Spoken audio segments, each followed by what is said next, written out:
पाकिस्तान के अंदर एक अजीब सा नैरेटिव चल पड़ा है कि मैकडॉनल्ड्स पाकिस्तान तो कोई अलग एंटिटी है, उसका तो कोई ताल्लुक ही नहीं है मैकडॉनल्ड्स इंटरनेशनल के साथ या मैकडॉनल्ड्स प्राइवेट कॉर्पोरेशन के साथ, जैसे वो कोई किसी पाकिस्तानी बिजनेसमैन ने कोई ख्वाब सोचा था और वो फ्रेंचाइज बनाई थी। फ्रेंचाइज मॉडल के कॉन्सेप्ट को समझे, इतने मासूम नहीं है ना आप बना करें। पाकिस्तानी इमाम बहुत चालाक है, जिस चीज को वो रोकना नहीं चाह रहे होते, अपनी लाइफस्टाइल में चेंज नहीं करना चाह रहे होते, वो कोई बड़ी चालाकी की जस्टिफिकेशन, होशियारी वाली जस्टिफिकेशन पैदा कर लेते हैं। McDonald's Pakistan is a franchise of McDonald's international. कोई भी फ्रेंचाइज अपने मालिक को मेजॉरिटी ऑफ प्रॉफिट्स और शेयर्स दिए बगैर ऑपरेट नहीं कर सकती। तो मैकडॉनल्ड्स इसराइल जब एक फैसला करता है तो उसमें सर्टेन लेवल ऑफ ऑटोनॉमी तो है मैकडॉनल्ड्स इसराइल के पास, बट कोई ना कोई सेंट्रल मार्केटिंग पॉलिसी और प्लानिंग आपको नजर आती है। जब ये प्रेशर बिल्ड होना शुरू हो ही गया पाकिस्तान के अंदर, तो आपने नोट किया होगा कि बड़े ऑर्गेनिकली आपके फैमिली के व्हाट्सएप ग्रुप्स के अंदर और ट्विटर के ऊपर और इंस्टाग्राम के ऊपर बड़े अजीब अजीब किस्म के इन्फ्लुएंसर निकल आए जो कभी आपने पहले जिंदगी में भी नहीं देखे हुए थे, और वो सब बताने लगे कि कैसे जो इकोनॉमिक्स है पाकिस्तान की वो कोलैप्स कर जाएगी अगर हम इन बर्गर चेन्स को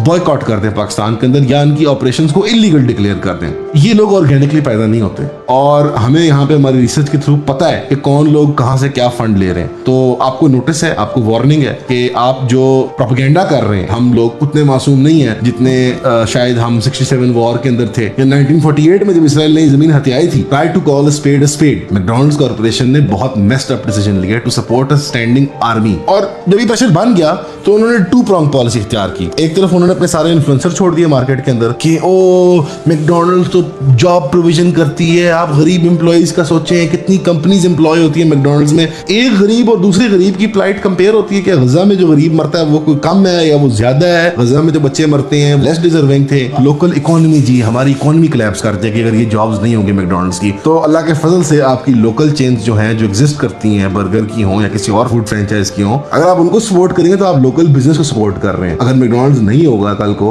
100 छोटे छोटे मैकडॉनल्ड्स होंगे, 1000 छोटे छोटे मैकडॉनल्ड्स होंगे। इनफैक्ट जो लोग वहां काम कर रहे हैं as managers and fry cooks, वो छोटी सी दुकान खोल पाएंगे बिकॉज़ अब स्टैंडर्ड बिजनेस प्रैक्टिसेस आ गई हैं मैकडॉनल्ड्स की। स्टैंड लेने का ना शॉर्ट टर्म नुकसान होता है, बर्गर नहीं खा सकते, 100 लोगों की नौकरी चली जाएगी, लेकिन लॉन्ग टर्म के अंदर आप अपने पैरों पे खड़े होकर कारोबार कर सकेंगे। दूसरे प्रॉन्ग पे उन्होंने क्या डेस्परेट अप्रोच ली मैकडॉनल्ड्स ने, उन्होंने भी छोटे छोटे ऐलान कर दिए कि हम एक हड्डी, एक बोटी, एक कोई छिछड़ा अतियात के तौर पर, हदिये के तौर पर हम भी गजा की तरफ कोई फेंक देंगे अपनी पसंदीदा चैरिटी को। इन दो बातों में फर्क समझें। उन्होंने लॉजिस्टिकल सपोर्ट भी अपने ऊपर जिम्मे ली, यानी एक फौज को रोज के 4000 मील्स प्रोवाइड करना एक मिलिट्री अपरेटस का काम होता है, और एक ठीक ठाक मेरे ख्याल में लॉजिस्टिकल नाइटमेयर होता होगा, वो भी फ्री उन्होंने करके दी, इजरायली सर्विसेज को एंगेज नहीं किया। और उन्होंने रोज उनको राशन प्रोवाइड करने का डायरेक्टली फौज को। तो फौज को जब आप राशन प्रोवाइड करते हैं तो ये तो मिलिट्री एड होती है, मेडिकल एड या सिविलियन एड तो नहीं होती। लेकिन जब आप गजा के लोगों को मील्स प्रोवाइड करने का कह रहे हैं या डोनेशन देने का कह रहे हैं, non combative non violent aid होती है, और ये उन्होंने सिटीजंस ऑफ गाजा के लिए किया, सिटीजंस ऑफ गाजा के लिए। आप इन बातों में फर्क समझें, यानी कि जब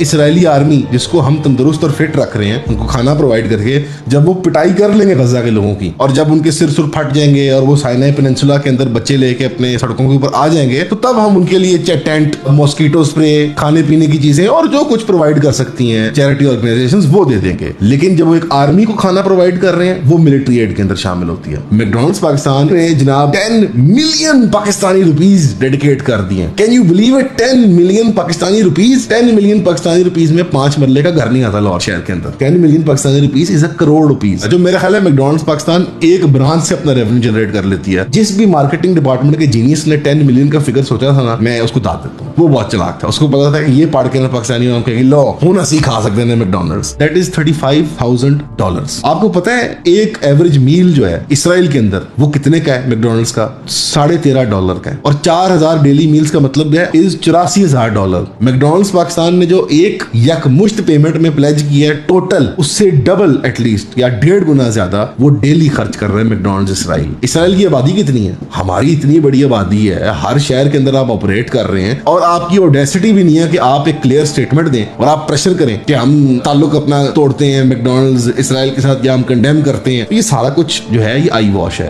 दर हकीकत प्राइवेटली ओन्ड है थ्रू बिजनेस इंटरेस्ट, और वो बिजनेस इंटरेस्ट जो है वो अलाइन करते हैं इसराइल के मिशन के साथ। और ये रिस्पॉन्स मैकडॉनल्ड्स, चाहे वो ये मुस्लिम वर्ल्ड में जनरली का हो या पाकिस्तान का हो, ये रिस्पॉन्स उन्होंने आपके प्रेशर से दिया है। तो जो लोग आपको ऑनलाइन ये बातें करते हैं ना, जो इन्फ्लुएंसर्स हैं, वो कहते हैं कि ये आपकी आवाज मैटर नहीं करती, आप क्यों शोर मचा रहे हैं, आप तो अपने मुल्क में खुद आप मस्कीन है, गरीब है, आप उसकी बात करें, आप अपनी भूख नंग को संभालें, इनको डर लगता है आपसे। जब आप आवाज उठाते हैं और जब आप हक की बात करते हैं और जब आप बाइकआउट करते हैं, आप जब इकोनॉमिक डैमेज करते हैं अपने दुश्मनों को, और ये एक रियल इकोनॉमिक एंटिटी है पॉलिटिकल डिस्कोर्स के अंदर, उस डिस्कोर्स को इन्फ्लुएंस करने के लिए कान से पकड़े इन कंपनियों को, कान को इतना टाइट मरोड़े कि ये सांस ना ले सके, और जब इनकी चीखें निकल जाए ना, तब इनको कहें शाबाश बेटा, अब हम बर्गर खाएंगे। Thank you.